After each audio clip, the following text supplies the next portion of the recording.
하나님께서 오늘 우리에게 선포하시는 말씀은 사도행전 1장 1절에서 14절까지의 말씀입니다.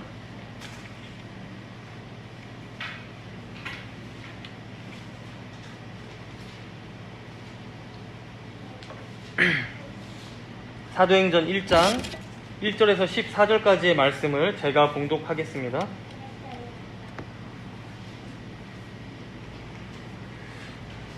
데오빌로여, 내가 먼저 쓴 글에는 무릇 예수께서 행하시며 가르치기를 시작하심부터 그가 택하신 사도들에게 성령으로 명하시고 승천하신 날까지의 일을 기록하였노라. 그가 고난받으신 후에 또한 그들에게 확실한 많은 증거로 친히 살아계심을 나타내사 40일 동안 그들에게 보이시며 하나님 나라의 일을 말씀하시니라. 사도와 함께 모이사 그들에게 분부하여 이르시되 예루살렘을 떠나지 말고 내게서 들은 바 아버지께서 약속하신 것을 기다리라. 요한은 물로 세례를 베풀었으나 너희는 몇 날이 못되어 성령으로 세례를 받으리라 하셨느니라. 그들이 모였을 때에 예수께 여쭈어 이르되 주께서 이스라엘 나라를 회복하심이 이때니이까 하니 이르시되 때와 시기는 아버지께서 자기의 권한에 두셨으니 너희가 알 바 아니요 오직 성령이 너희에게 임하시면 너희가 권능을 받고 예루살렘과 온 유대와 사마리아와 땅끝까지 이르러 내 증인이 되리라 하시니라.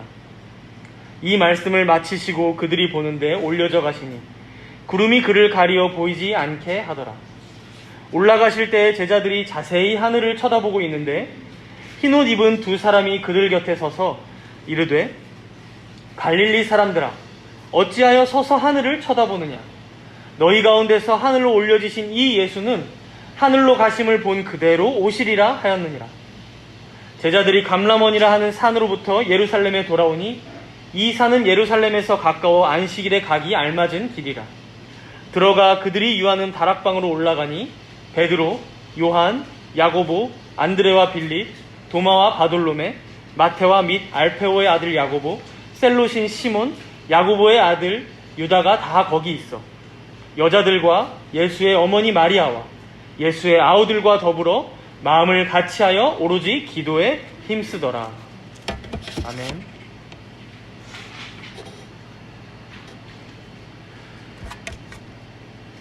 예수님께서 부활하시는 것은 아무도 보지 못했습니다. 예수님께서 죽으시고 난 후 주일 아침 일찍 무덤을 찾았던 여인들이 보았던 것도 이미 시체는 사라져 버리고만 빈 무덤이었죠. 무덤 입구를 막고 있던 큰 돌이 옮겨져 있던 것에도 놀랐지만 그 안을 들여다보니까 예수님의 시체는 온데간데 없고 그 몸을 감싸고 있던 세마포만 남아 있었던 것입니다. 어떻게 죽은 시체가 살아났을까? 어떻게 영화로운 몸으로 호련히 변화되셨을까?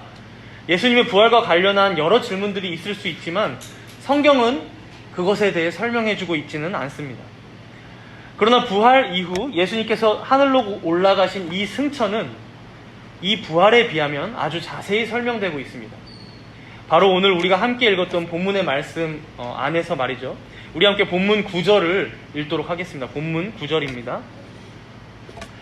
이 말씀을 마치시고 그들이 보는데 올려져 가시니 구름이 그를 가리어 보이지 않게 하더라. 여러분들이 아시다시피 예수님께서는 제자들에게 마지막 말씀을 남기셨고요. 그 말씀을 마치시자 제자들이 보는 가운데 쭉 하늘로 들려 올려져 가시더니 점차 구름 사이로 가리어서 보이지 않게 되었다고 합니다. 과학이 많이 발달한 이제 현대의 사람들이 이 승천에 대해 듣게 되면요. 그래서 예수님의 몸이 대기권을 지나서 그 위에 있는 성층권을 넘어서 뭐 달로 가셨다는 거냐, 아니면 목성으로 가셨다는 거냐, 토성으로 가셨다는 거냐, 이제 이런 식으로 공간적으로만 접근하기가 쉽지만요. 중요한 것은 제자들이 예수님을 보는 가운데, 거기 있던 모두가 지켜보는 가운데 분명히 그리스도께서 하늘로 들려 올려져 가셨다는 것입니다. 예수님의 승천이 목격자들이 확실한 역사적 사실이라는 것이죠. 이것을 본 그리스도의 제자들 모두가 예수의 부활과 승천의 증인이 되어서 복음을 전했던 것이 바로 사도행전의 내용들이고 말입니다.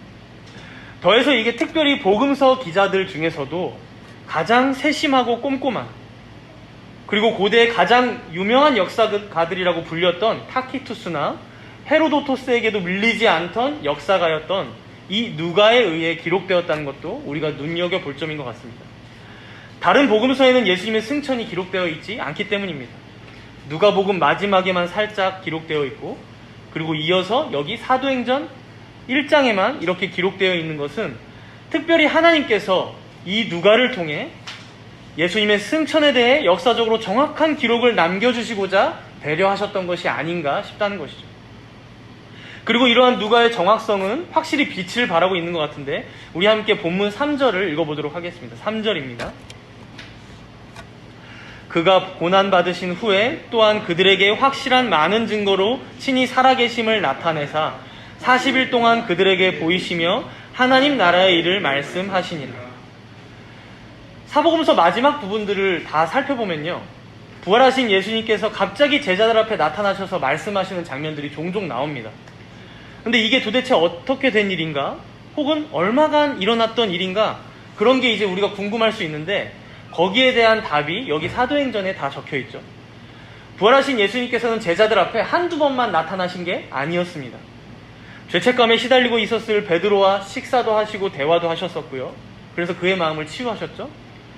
의심이 너무 많아서 자기가 헛것을 보는 게 아닌가 끝까지 믿지 않았던 도마에겐 손의 못자국과 옆구리의 창자국을 보여주시기도 하셨고요. 그리고 그러한 이유가 다 이 3절에 보니까 그들에게 확실한 증거를 보이셔서 친히 살아계심을 나타내시며 그들의 믿음을 더욱 굳건히 세워주려 하셨던 배려이셨음을 말씀하고 있는 것입니다. 이렇게 부활 후 승천까지 예수님께서는 40일 동안 이 땅에 더 계셨다는 것이죠. 그래서 이 기간 동안 예수님께서 하신 일은 한 가지가 더 있었는데, 그게 제자들에게 하나님 나라의 일을 가르치신 것이라고 말씀합니다.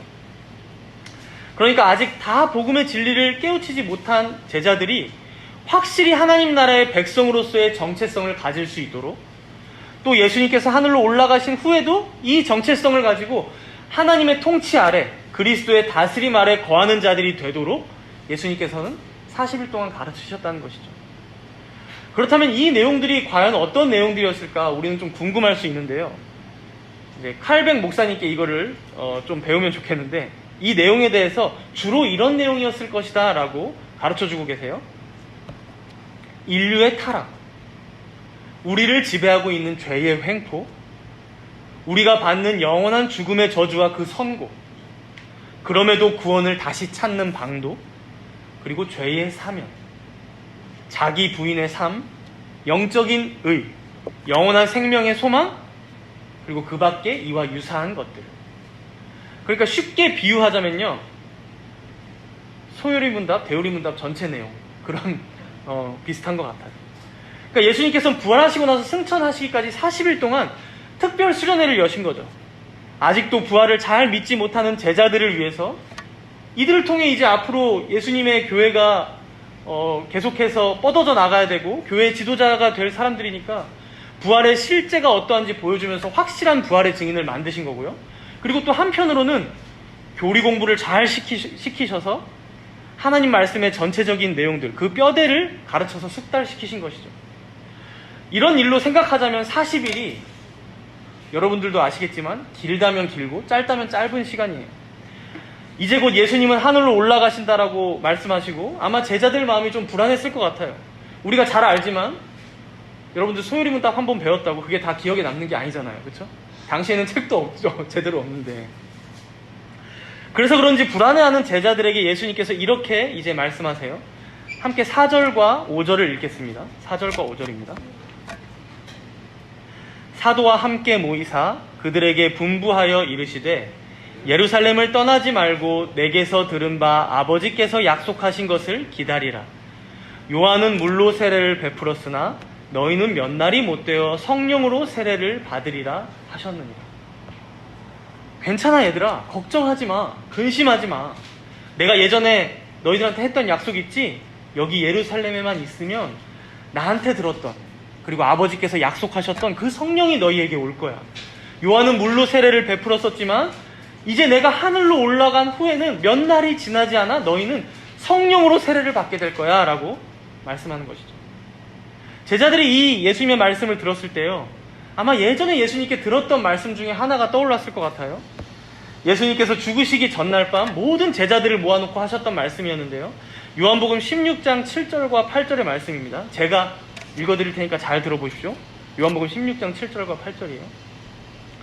그러나 내가 너희에게 실상을 말하노니 내가 떠나가는 것이 너희에게 유익이라. 내가 떠나가지 아니하면 보혜사가 너희에게로 오시지 아니할 것이요 가면 내가 그를 너희에게로 보내리니 그가 와서 죄에 대하여 의에 대하여 심판에 대하여 세상을 책망하시리라. 그러니까 예수님의 말씀은요, 내가 장차 너희 곁을 떠나서 육체적으로는 함께 있지 못한다 해도 그것 때문에 슬퍼하거나 염려하지 말라는 것입니다. 왜 그렇습니까? 내가 비록 육체로는 떠나지만 아버지의 영, 또 나의 영인 보혜사 성령 하나님이 너희와 항상 함께 하실 것인데, 그가 오시면 오히려 너희가 지금은 죄에 대해, 의에 대해, 심판에 대해 다 이해하지 못하는 그것들을 더 잘 이해할 수 있도록 가르치시고 설득하시고 믿게 하실 것이라는 말씀이죠. 그러니 내가 여기 그대로 있는 것보다 너희를 떠나가는 것이 오히려 너희에게 유익이라고 말씀하고 계신 것입니다. 예수님께서 지금 제자들 곁을 떠나는 것, 당연히 인간적인 마음으로 보자면 서운하고 섭섭할 수 있어요. 이제 부활하셔서 우리와 함께하고 있었는데, 너무 기뻤는데 또 기약 없이 헤어진다니까 말이죠. 그러나 그게 다가 아니라는 것입니다. 비록 눈에 보이지 않아 서운할지 몰라도요, 요한복음 14장 18절에도 보면요, 예수님께서 뭐라고 말씀하시나요? 내가 너희를 고아와 같이 버려두지 아니하시고 너희에게로 오리라. 그래서 칼뱅은 그리스도의 떠나심에 대해 이렇게 덧붙여서 해설했는데요. 잘 들어보십시오. 그리스도께서 이 세상으로부터 떠나신 것은 그것으로 인하여 우리를 향하신 그의 관심을 포기하신 것이 아니었다. 왜냐하면 그리스도는 그의 교회에 대한 영원한 지배를 성취하심으로써 우리의 구원을 준비하신 그의 뜻을 증명하셨기 때문이다. 결국 그리스도는 자기의 이 승천으로 자기가 세상 끝까지 우리와 함께 있을 것이라는 이 약속을 성취하셨다. 그래서 여러분, 사도행전은 사실 그 이름 그대로 사도들의 행전이 아니죠. 승천하신 하늘에 계신 예수 그리스도의 행전이고요, 그가 보내신 성령의 행전이라는 것입니다.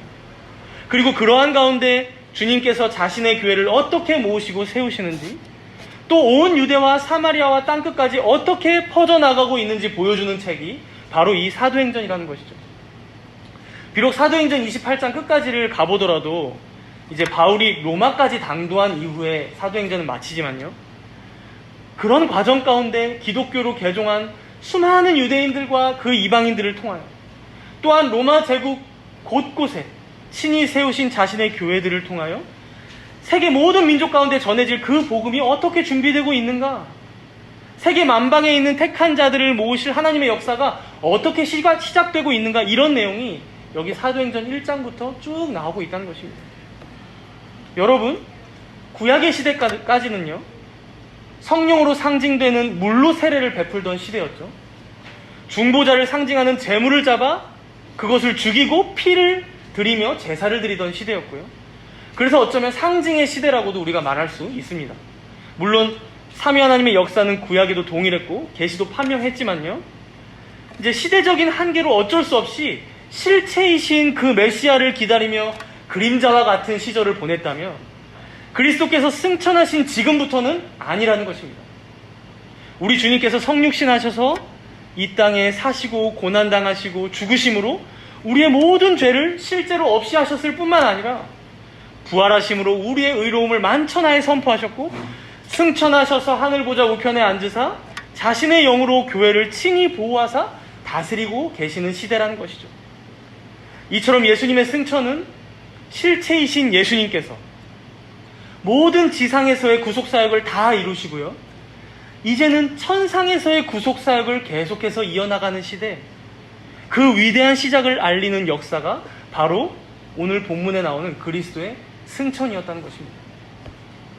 그래서 여러분, 예수님께서 승천하시고 난 이후에 제자들이 뭘 하고 있는지 가만히 보면요, 우리가 함께 읽진 않았지만 1장 후반부인 이제 15절부터 26절까지를 한번 눈으로 보세요.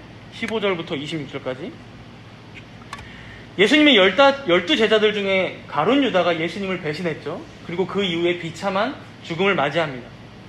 그걸 16절에 보면 베드로가 마땅히 구약의 말씀이 성취된 것이다 라고 설명하고 전하면서 시편의 말씀들을 인용해서 이 상황을 설명하고요. 그래서 결론은 뭐냐? 우리가 한 명을 더 뽑아서 이 12제자, 이 12사도의 수를 채워야 한다는 거예요. 그리고 그 베드로의 인도대로 적합한 사람들이었던 요셉과 마띠아 중에 제비를 뽑아서 누가 뽑힙니까? 마띠아가 뽑히게 되죠. 마띠아가. 우리가 이걸 보면 가만히 한번 생각해 보세요. 사도행전이 계속 진행되면서 사도들은 어차피 순교당하거든요. 어차피 그 12이라는 숫자는 금방 깨지고 맙니다. 그런데 왜 꼭 이렇게 12이라는 숫자에 약간 집착하듯이 꼭 그 숫자를 채우려고 하고 있을까요? 구약으로부터 야곱의 12아들, 이스라엘의 12지파로 상징되었던 그 하나님의 백성, 그 하나님의 교회를 신약에서는요 12사도를 기초로 하여 더 모으시고 더 세워가겠다는 그 의지로 우리 예수님께서 12제자를 부르시고 세우셨기 때문이죠. 그리고 이제는 승천하신 예수 그리스도께서 천상의 사역을 시작하시면서 가장 먼저 이 일을 행하심으로 다시 채워진 이 12사도들을 통해 전 세계에 흩어져 있는 영적인 아브라함의 자손들, 하나님의 백성들인 자신의 교회를 한 신앙 가운데 모으시겠다라는 것을 보여주신 것입니다. 여러분, 비록 2000년이라는 시간의 격차가 좀 나지만 바로 그 일들의 열매가 바로 여기 모여있는 우리들 아닙니까? 이때 12사도로 시작했던 교회가 도저히 상상조차 되지 않는 과정들과 시간을 통해서 세밀하게 섭리하시는 성령 하나님의 역사 가운데 지금의 우리를 있게 했다는 것이죠. 그래서 하이델베르크 요리문답 46문답에서는 이렇게 물어보고 답을 하고 있는데요. 주보에 있는데 제가 물어볼 테니까 답을 함께 읽어주시기 바랍니다.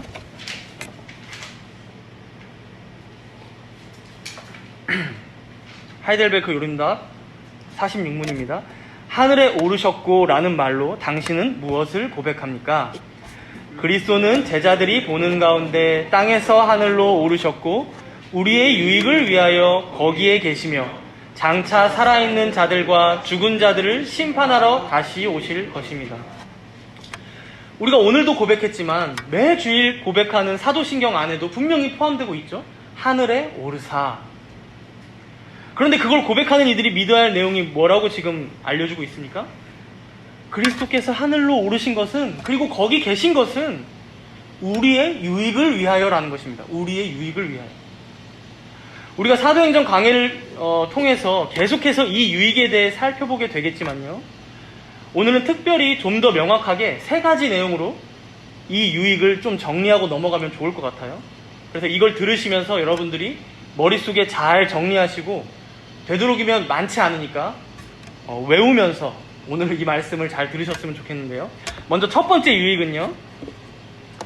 그리스도께서 하늘에 오르사 우리의 대언자가 되셨다는 것입니다. 대언자. 우리 함께 히브리서 9장 24절을 찾아서 읽겠습니다. 히브리서 9장 24절입니다. 신약성경 361페이지에 있어요.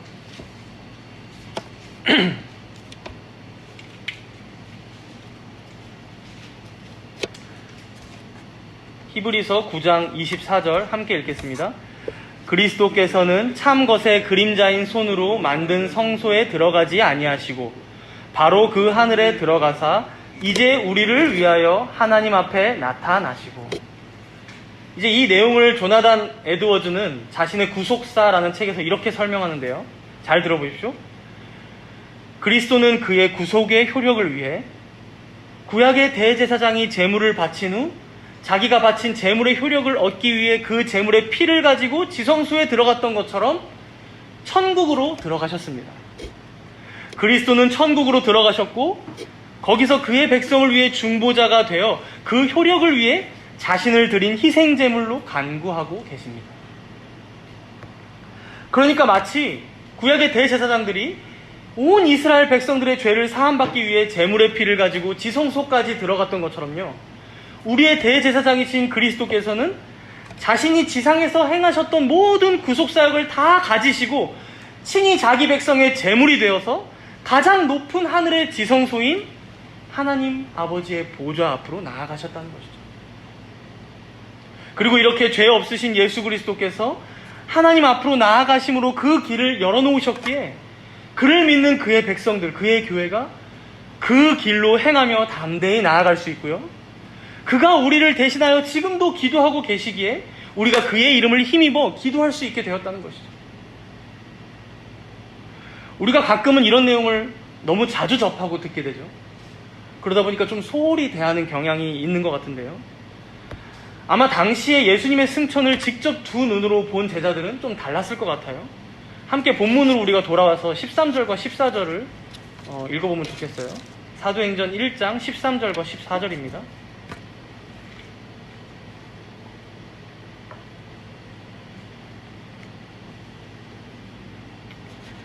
13절과 14절 함께 읽겠습니다. 들어가 그들이 유하는 다락방으로 올라가니 베드로, 요한, 야고보, 안드레와 빌립, 도마와 바돌로메, 마테와 및 알페오의 아들 야고보, 셀롯인 시몬, 야고보의 아들 유다가 다 거기 있어 여자들과 예수의 어머니 마리아와 예수의 아들과 더불어 마음을 같이하여 오로지 기도에 힘쓰더라. 그러니까 신약의 교회가 시작되는 이 역사적인 순간에 어떤 사람들이 함께 있었는지가 지금 쭉 나열되고 있는데요. 먼저는 13절에 예수님의 11제자들의 이름이 일일이 기록되어 있는 것을 볼 수 있죠. 이어서 14절에도 보시면 흥미로운 게 여자들이라고 되어 있는데, 여기서 이제 여자들은 예수님을 생전에 따라다녔던 여자들일 수도 있고 사도들의 아내들도 포함되어 있을 것이다 라고 이제 칼뱅은 되게 당연하게 해석하고 있는데요. 어쨌든 여자들이 있었고 또 예수님의 어머니 마리아도 있었다고 하고요. 그리고 마지막으로 우리의 눈길을 끌고 있는 게 예수의 아우들이라고 되어 있죠. 예수의 아우들. 우리가 이들이 누군지 잠깐 생각해 보면요, 초대교회 시대에 굉장히 중심적인 역할을 하는 사람들이었던 동시에요, 사실 예수님 앞에서는 전혀 떳떳하지 못할 수밖에 없던 자들임을 우리는 알게 돼요. 먼저 예수님의 제자들을 한번 생각해 볼까요? 어쩌면 가룟 유다와 별반 다를 바 없는 자들이었죠. 돈 받고 팔지만 않았지 대놓고 예수님을 배반했고요. 예수님이 끌려가실 때에는 뿔뿔이 흩어져서 도망가기 바빴어요. 예수님의 동생들은 또 어떻습니까? 요한복음 7장에 보면요, 예수님의 형제들이 그를 메시아로 믿지 않았고 따르지 않았음을 얘기해주고 있어요. 그러니까 예수님께서는 고향에서도 배척받았고요, 가족들에게도 인정받지 못하고 어쩌면 이 형제들이 좀 부끄러워하는, 사고만 치고 다니고 이상한 말만 많이 하고 다니는 큰 형이라고 생각했을 것 같아요, 아마. 그러나 여러분, 예수님의 형제 야고보라고 들어보셨나요? 예수님의 형제 야고보? 들어보신 적이 있을 거예요. 사도행전을 쭉 보다 보면 사도행전 15장에도 나오지만 초대교회 시절에요, 예루살렘 교회의 지도자로서 아주 중추적인 역할을 했음을 우리가 알 수 있고요. 이후에 야고보서를 기록하는 자가 되기도 합니다. 또 다른 동생 유다는 어떻습니까? 야고보와 함께 예루살렘의 교회의 지도자로 활동했고요. 이후에 유다서를 기록하게 되죠. 유다서. 이 두 사람은 물론 12사도에 드는 인물들은 아니에요. 그럼에도 육신의 형이었던 예수님을 다시금 메시아로 인정하고 믿게 되었고요. 이후에는 초대교회가 세워져 나가는데 자신들의 생명을 아끼지 않고 헌신하는 자들이 되었다는 것이죠. 이런 인물들이 여기 모여 있었다면요, 여러분, 이들이 하나님 앞에 어떤 심정으로 나아갔을까요? 어떻게 이들이 이런 자신들을 통하여 그리스도의 교회가 세워져 나아갈 수 있다고 믿었을까요? 고린도전서 15장 3절부터 6절까지의 말씀을 보면 이런 말씀이 있어요. 잘 들어보세요. 이는 성경대로 그리스도께서 우리 죄를 위하여 죽으시고 장사 지낸 바 되셨다가 성경대로 사흘 만에 다시 살아나사. 여기서부터 중요합니다. 게바에게 보이시고 후에 12제자에게와 그 후에 500여 형제에게 일시에 보이셨나니 그 중에 지금까지는 대다수는 살아있고 어떤 사람은 잠들었으며 그 후에 야고보에게 보이셨으며 그 후에 모든 사도에게와 맨 나중에 만삭되지 못하여 난 자 같은 내게도 보이셨느니라. 여기에 보면요, 예수님께서 부활하신 이후에 그 몸을 보이신 명단이 쭉 나오고 있는 거예요. 예수님 앞에만 서면 쥐구멍이라도 숨고 싶을 정도로 부끄럽고 창피한 자들의 명단이에요. 너무 죄송해서 그 앞에서 고개를 들 수 없는 자들이죠. 그러나 그런 그들을 위해 죽으사 다시 사신 그리스도께서 게바, 바로 베드로에게, 또 12사도와 여러 형제들에게, 특별히 예수님의 형제였던 야고보에게, 그리고 마지막으로 교회를 죽일 듯이 핍박했던 바울, 나에게까지도 예수님께서 자신을 보이셨다는 것이죠. 그러면 이렇게 그들을 만나신 주님께서 부활하신 자신의 몸을 보이시면서 그들에게 뭐라고 말씀을 하셨을까요? 괜찮아. 내가 죽은 거 다 너희의 그런 부끄러운 죄들 때문이야. 구약의 희생제물이 죄인을 위해 죽임당했듯이 내가 그렇게 십자가에서 친히 죽임당한 거야. 그리고 이제 다시 너희를 위해서 이 모든 지상의 구속사역을 마무리하고 하나님 아버지 앞에 서서 너희를 위해 내가 변호할 거야. 비록 너희는 부끄럽고 비참한 죄인일지 모르지만 흠없는 어린 양과 같은 나와 연합된 자로 그 하나님 앞에 설 때 너희는 의롭다 여김받게 될 거야. 사랑하는 성도 여러분, 예수님께서 승천하신 이후 함께 다락방에 모여있던 그들은요, 서로의 면면을 보며 생각했을 거예요. 하나님의 자비로우심이 얼마나 크신지를 말이죠. 얼마나 우리 예수님께서 끝까지 자기 백성들을 사랑하셨는지 말이죠. 얼마나 그가 베푸신 은혜가 크신지 말이죠. 존 오웬은 이런 예수 그리스도의 대언자 되심에 대해 자신의 기독론이란 책에서 이렇게 덧붙여 설명했어요. 주 예수 그리스도가 하늘에 올라가시고 영광 중에 받아지신 것은 교회를 대신하여 세상이 끝날 때까지 중보의 사역을 감당하시기 위함이었다.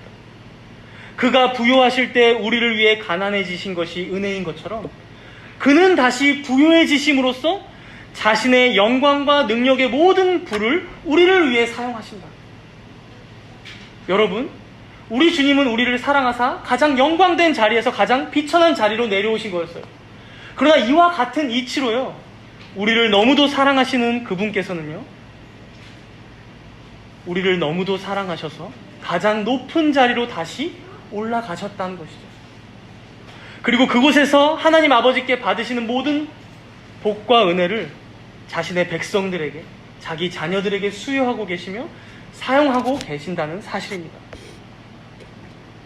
우리가 이 세상을 살아가다 보면 무한하시고 전능하신 하나님의 백성이라는 것, 그가 베푸시는 은혜를 받고 누리며 살아간다는 것, 이것을 너무 작게만 여기며 나 자신을 초라하게 여기며 생각하며 살아갈 때가 많은 것 같아요.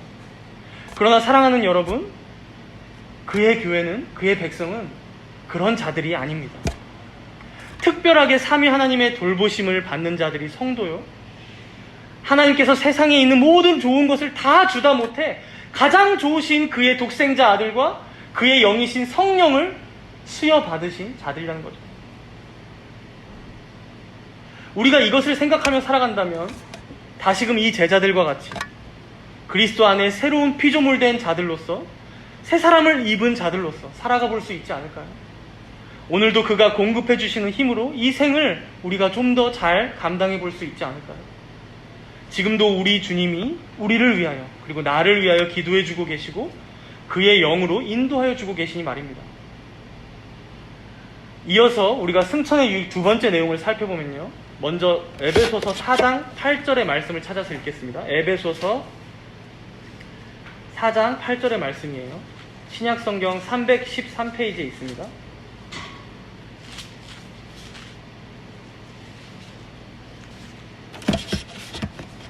에베소서 4장 8절 함께 읽겠습니다.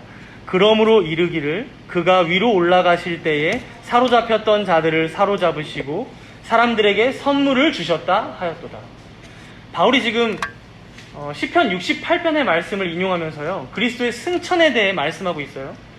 그가 위로 올라가실 때 누구를 사로잡아 가셨다라고 말씀하십니까? 사로잡혔던 자들을 사로잡아 올라가셨다는 거예요. 이것은 본래 마귀의 포로들이었던, 세상과 육체의 정욕에 사로잡혀 있던 자들, 바로 본래 진노의 자녀였던, 죄로 타락했던 우리들을 말하고 있는 거예요. 사로잡혔던 자들이요. 그러니까 우리 예수님께서 하늘로 올라가실 때 그냥 홀로 올라가신 것이 아니라 죄의 포로가 되었던 우리들을 오히려 자신의 포로로 삼으사 사로잡아 올라가셨다는 것입니다. 즉 사단이 무기로 사용하는 그 사망을 깨트리시고요, 그 사단의 결박에 놓여있던 자기 백성들을 해방시키셨음을 공개적으로 드러내사 보이신 사건이 바로 그리스도의 승천이었다는 것이죠. 그래서 이것이 바로 승천의 유익 두 번째, 공개적인 승리의 선포라는 것입니다. 공개적인 승리의 선포. 하늘로 오르고 계신 그리스도를 여러분 한번 머릿속에 떠올려 보세요. 만화 같지만요, 그에게는 더 이상 어떤 자연의 법칙이 적용되지 않고 있어요. 중력이 그를 당기지도 못하고 있고요, 바람이 그를 휩쓸고 가지도 못합니다. 로마 군병도 그를 올가매지 못하고요, 공중의 권세 잡은 자도 그가 그렇게 영화롭게 되고 있는 것을 막지 못했다는 것이죠. 그러니 여러분, 이 승천을 통해 우리가 알게 되는 사실이 무엇입니까? 에베소서 1장 21절과 22절에서는 이렇게 말씀합니다. 에베소서 1장 21절과 22절 제가 읽겠습니다. 모든 통치와 권세와 능력과 주권과 이 세상뿐 아니라 오는 세상에 일컫는 모든 이름 위에 뛰어나게 하시고, 또 만물을 그의 발 아래에 복종하게 하시고 그를 만물 위의 교회의 머리로 삼으셨느니라. 세상의 그 어떤 권세자나 주권자도, 그것이 로마의 황제든 왕이든 대통령이든 그 누구도 예수 그리스도보다 뛰어나지 못하며, 이것은 이 세상뿐 아니라 오는 세상인 내세에서도 마찬가지이기 때문에 그에게 굴복하지 않는 자들은, 복종하지 않는 자들은 아무도 없다는 것이죠. 그래서 아브라켈 목사님은 자신의 책 그리스도인의 합당한 예배에서 이렇게 이것에 대해 덧붙여서 설명했습니다. 잘 들어보십시오. 더는 사망이 여러분을 지배하지 못할 것입니다. 물론 사단과 사망이 여러분을 강력하게 공격하고 여기저기에 상처를 많이 입히며 큰 슬픔을 안겨주기도 할 것입니다. 그러나 그것들을 정복하신 분께서 허락하시는 범위 안에서만 활동할 수 있을 뿐입니다. 그분은 어느 정도까지 허락해야 자기 자녀들에게 위험하지 않은지를 아주 잘 아십니다. 그분은 자신이 자녀들을 얼마나 무서운 사자와 곰에게서 구원해냈는지를 보여주고 싶어 하십니다. 그래서 자신의 자녀들이 더욱 감사하게 되기를 바라십니다. 그분은 이 전투에서 이들을 훈련시켜 이들이 대적들을 정복함으로 자신과 함께 승리하기를 바라십니다.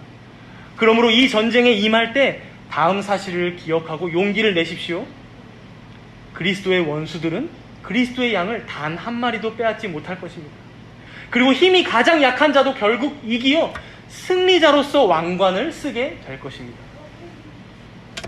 사랑하는 성도 여러분, 이 시대는 가면 갈수록 과학과 기술은 발전하는데 정말 오히려 어디서 봉변을 당할지 모르는 시대가 되어버리고 만 것 같아요. 질병도 무섭고요, 재난도 무섭고요, 사건 사고도 무섭고, 이젠 사람도 서로 무서운 시대가 되어버렸어요. 믿지 못하는 시대가 되었죠. 나름 이걸 잘 대응하겠다고 이제 질병이면 뭐 치료제도 만들고 백신도 만들고, 재난이면 미리 조심도 해보고 주의도 해보고 여러 정책들로 선제 조치도 해보는데요, 중요한 것이 무엇입니까? 그런 모든 것들은 우리의 안전을 영원히 책임져 주지 못한다는 거예요. 세상의 그 어떤 것도 우리의 생명을 끝까지 보장해 준다거나 혹은 어떤 조금의 위험성으로부터 보호해 준다거나 결코 그렇지 못하다는 거예요. 요즘 세상엔 무서워서 자녀도 못 낳겠다고 말하시는 분들도 많은 걸로 아는데요, 여러분, 결국 우리를 모든 위험과 재난으로부터, 죄로 비참한 이 생으로부터, 결국 이러한 사망으로부터 보호하시고 지켜주실 분은 누구십니까? 사로잡혔던 자들을 사로잡으사 하늘로 올라가신 우리 예수님 한 분뿐이라는 것입니다. 그러니 우리의 요새 되시고 산성 되신 우리 주님께만 여러분의 생명을 의탁하시기 바랍니다. 계속해서 앞으로의 세상이 소란하고 혼란스러울지 모르지만요, 우리는 이 말씀의 반석 위에 굳게 서는 자들이 되기를 소망합니다. 이제 마지막 세 번째 승천의 유익인데요, 우리 함께 에베소서 2장 5절과 6절을 읽겠습니다. 앞으로 한 장만 넘겨오면 됩니다. 에베소서 2장 5절과 6절이에요. 허물로 죽은 우리를 그리스도와 함께 살리셨고 너희는 은혜로 구원을 받은 것이라. 또 함께 일으키사 그리스도 예수 안에서 함께 하늘에 앉히시니. 이 말씀은 여러분들도 익히 아시는 말씀이라고 생각돼요. 예수님을 영접하고 그를 믿는 자들은 그와 연합된 자로서 그리스도의 죽으심이 우리의 죽음이요, 그리스도의 살아나심이 우리의 살아남이요, 그의 승천이 우리의 승천이다. 우리가 잘 아는 내용이죠. 그런데 우리가 여기서 한 가지 유의할 점이, 이제 5절의 내용은요, 우리의 옛사람이 죽고 새 사람이 살아난, 우리가 거듭나서 구원받을 때 일어나는 일이다 보니까 이제 이미 일어난 일이고 현재 적용된 내용으로 여겨지는데, 문제는 6절이에요. 뭐라고 말씀하십니까? 함께 일으키사 그리스도 예수 안에서 함께 하늘에 앉히시니. 이 내용이 지금 당장 우리에게 일어난 일로 경험되지 않다 보니까 이제 우리 몸이 하늘에 올라가 있는 게 아니잖아요. 그렇다 보니까 그저 장차 일어날 일 정도로 생각하고 만다는 것이죠. 그러나 여러분, 바울은 결코 그게 아니라고 지금 말씀하고 있는 거예요. 이미 우리를 그리스도 예수 안에서 함께 하늘에 앉히셨다는 것입니다. 그래서 매튜폴 목사님은요, 이 에베소서의 말씀을 해석하시면서 이렇게 말씀합니다. 우리는 그리스도와 연합된 지체들이기 때문에 우리도 그리스도 안에서 하늘에 앉아 있다고 할 수 있다.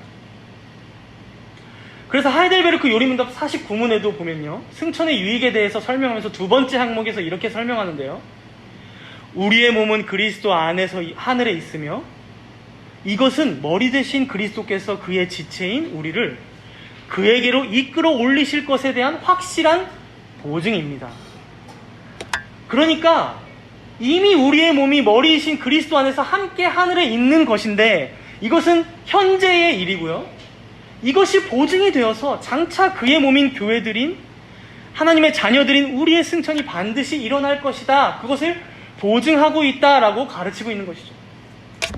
여러분, 사실 이게 우리 피부에 와닿지 않는 내용이다 보니까요, 이제 우리가 발을 딛고 살아가는 곳이 이 땅이고, 인간의 세상에서 인간의 언어를 쓰고 인간의 도구를 사용해서 여기서 겨우겨우 하루하루 살아가다 보니까 그렇지만요, 사랑하는 성도 여러분, 그가 우리를 사로잡아 하늘로 올라가셨다는 것은요, 단순히 수사학적 표현에서 그치는 말이 아니라는 것입니다. 실제로 실효적으로 그의 몸인 우리는 머리이신 그 예수 그리스도 안에 있으며 그가 지금 하늘에 계시기에 우리도 함께 하늘에 있다는 것입니다. 이것을 잘 생각해 보면요, 그의 안에 있는 우리만큼 세상에서 안전한 자들이 또 있을까요? 그가 하나님 아버지께 받으신 그 풍성한 은혜들을 몸인 우리에게 지금도 수여하고 계시니 우리만큼 복된 자들이 또 있을까요? 우리는 성찬 가운데에도 이 믿음으로 참여하는 거예요. 그리고 성례전적인 그의 몸을 우리가 실제로 먹는 것이죠. 이것을 우리가 비록 그의 육체적인 몸으로 변한 떡을 먹는다던가, 그의 육체적인 몸이 함께 있는 떡을 먹는다는 식으로 이렇게 결코 믿지는 않지만요, 신비한 성령의 역사하심 가운데 영적으로 임재하신 그리스도의 몸을 우리가 먹는다는 것이죠. 그렇게 사실상 이 성례가 이 땅에서 거행되지만요, 우리 주님이 승천하사 지금도 하늘 보좌 우편에 앉아 계시기에 바로 그가 베푸신 천상의 상 앞에서 그와 함께 모든 보편교회가 천상의 식사를 베품 받음으로 그의 몸으로부터 나오는 양식으로서의 떡과 잔을 먹고 마심으로 그가 지상에서 행하고 당하셨던 모든 순종과 고난이 다시 한번 나의 것임을, 우리의 것임을 확인하는 것이죠. 그렇게 그의 의가 내 것이요, 그가 취하신 영생 또한 우리의 것임을 확증하는 시간이 바로 성찬의 시간이라는 것입니다. 그러니 여러분, 사실 우리 육신의 몸은 참 연약합니다. 그렇죠? 어디가 조금만 아파도 금방 골골대고요, 별 이름도 들어보지 못한 질병이 아직도 세상에 너무 많아요. 나이가 좀 들어가다 보면 예전 같지 않게 살도 처지죠. 주름도 생깁니다. 머리도 빠지고요, 배도 나와요. 근손실도 나고요, 뼈는 삭아가고 등은 굽어져요. 우리가 아무리 운동을 매일 하고 건강을 잘 관리한다고 해도요, 결국 이런 노화나 질병을 다 막을 수는 없다는 거예요. 그러나 사랑하는 성도 여러분, 그러니 오히려 우리가 이 육신의 몸에 우리의 온 관심과 걱정을 쏟기보다요, 물론 지혜롭게 건강을 위해서 잘 관리해야겠지만요, 먼저는 우리가 믿음의 눈으로 바라봤으면 좋겠어요. 우리의 육체가 그리스도의 영화로운 육체와 연합되어 있음을 말이죠. 너무 단단하게 매어 있어서 결코 그 누구도 이것을 끊을 수 없음을 말이죠. 그렇게 우리가 지금 입고 있는 이 몸인 육체는 결국 쇠하게 되고 점점 썩어져 없어져 가겠지만, 그리스도와 연합된 우리의 몸은 그가 다시 오시는 그날에 더 아름답고 영화롭게 호련히 변화될 것임을 우리가 오늘 예수 그리스도께서 승천하시는 이 본문의 장면을 곰곰이 생각하면서, 그리고 그것을 믿음의 눈으로 바라보면서 이 확신을 가지고 돌아갔으면 좋겠다는 것입니다. 오늘 본문에 보면요, 예수님께서 승천하시는 것을 바라보고 있던 제자들이 계속 그 자세로 한동안 자세히 쳐다봤다고 말씀하고 있어요. 여러 가지 마음이 들었겠죠. 방금 올라가셨지만 다시 오신다고 했는데 언제나 오시려나? 금방 오시는 거 아닐까? 혹은 이제 정말 예수님 안 보이시는 것 같은데 정말 떠나셨나? 우리만 남은 건가 이제?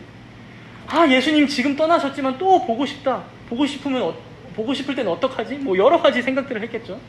근데 그러한 상념에 잠겨 있을 때 옆에 두 천사가 나타나서요, 그들의 정신을 확 차리게 해주는 말을 하는데요. 본문 11절에 보면 이렇게 말합니다. 갈릴리 사람들아, 어찌하여 서서 하늘을 쳐다보느냐? 너희 가운데서 하늘로 올려지신 이 예수는 하늘로 가심을 본 그대로 오시리라. 이 천사들이 그들을 뭐라고 부르고 있어요? 갈릴리 사람들아. 이렇게 부른 대로요, 여러분. 예수님은 영광 가운데 승천하셨지만, 하늘로 올라가셨지만, 이들의 현실은 그들 앞에 그대로 놓여져 있었을 거예요.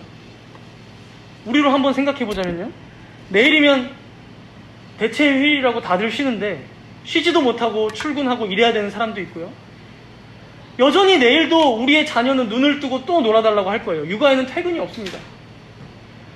혹은 내일 하루 겨우 쉰다고 해도 화요일이 되면 또 일상은 돌아오겠죠.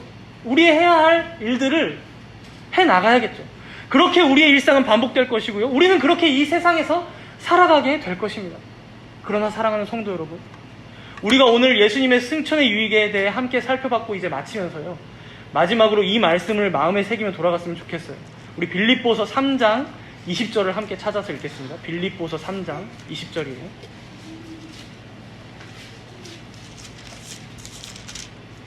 신약성경 321페이지에 있습니다.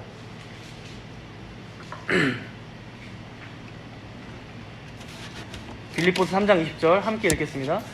그러나 우리의 시민권은 하늘에 있는지라 거기로부터 구원하는 자 곧 주 예수 그리스도를 기다리노니. 맞아요. 우리의 현실은 여전히 녹록지 않을 것이고 오늘 들은 이 은혜로운 내용들처럼만 채워지지만은 않을 거예요. 그러나 여러분, 우리의 시민권이 승천하신 예수 그리스도 안에 그와 함께 하늘에 있음을 꼭 잊지 마시기 바랍니다. 우리의 시민권이 하늘에 있다는 것, 우리가 이미 그와 함께 승천한 자들이라는 것, 우리의 대언자가 거기에 계시며 그가 모든 사망과 어둠의 권세를 깨트리사 승리하셨다는 것, 바로 이러한 승천의 유익이 우리에게 있다는 것은요, 우리가 비록 여전히 이 땅에 살아가고 있으나 우리는 이 땅에 계속해서 머무를 자들이 아니라는 것입니다. 우리는 하늘 본향을 향해 걸어가고 있는 나그네요, 잠깐 지나가는 자들로 여기 있을 뿐이라는 것이죠. 그렇게 우리가 소망하며 기다릴 것은 단 한 가지입니다. 두 천사가 잘 말해주고 있는 것처럼 이 예수가 하늘로 가심을 본 그대로 다시 오실 그날, 그리고 여기 빌립보서 3장 20절에서 바울이 말하고 있는 것처럼 거기로부터 구원하는 자 곧 주 예수 그리스도의 오심을 기다리는 것, 이것이 바로 아직 지상에 남겨진 교회의 유일한 소망이요, 우리의 기도요, 바람이라는 것이죠. 이렇게 신약의 교회는 결국 그리스도의 승천과 재림 사이에 존재하는 자들입니다. 이 시기를 어떻게 보낼 것인가, 이 시기가 어떻게 될 것인가, 제자들이 물어봤던 것처럼, 예수님 언제 오시냐고, 언제 이스라엘 나라가 완성되겠냐고 물어봤던 것처럼 여러 가지 의문이 들고 생각이 들 수 있겠지만요, 여러분, 승천하사 지금도 천상의 사역을 펼치고 계신 우리 주님이 다 이끌어 가실 것입니다. 그리고 그가 보내신 성령께서 주도하실 것입니다. 우리의 교회도, 우리의 생애도, 우리의 가정도, 우리의 미래도, 우리의 앞날도 말이죠. 우리는 다음 주부터 본격적으로 이렇게 그가 행하시는 사역들을 보게 될 거예요. 우리 정담은 교회가 이 사도행전의 말씀들을 통해 승천하신 그리스도께서 베푸시는 유익을 마음껏 받아 누리기를 소망합니다. 또한 우리의 사명이 무엇인지 다시금 그 정체성을 되새기고요. 잠깐 머무르는 이 땅에서의 삶을 그가 남기사 보내신 대로 그리고 그 목적대로 살아갈 수 있는 우리 정담은 교회와 모든 성도님들 되시기를 바랍니다. 우리 함께 기도하도록 하겠습니다.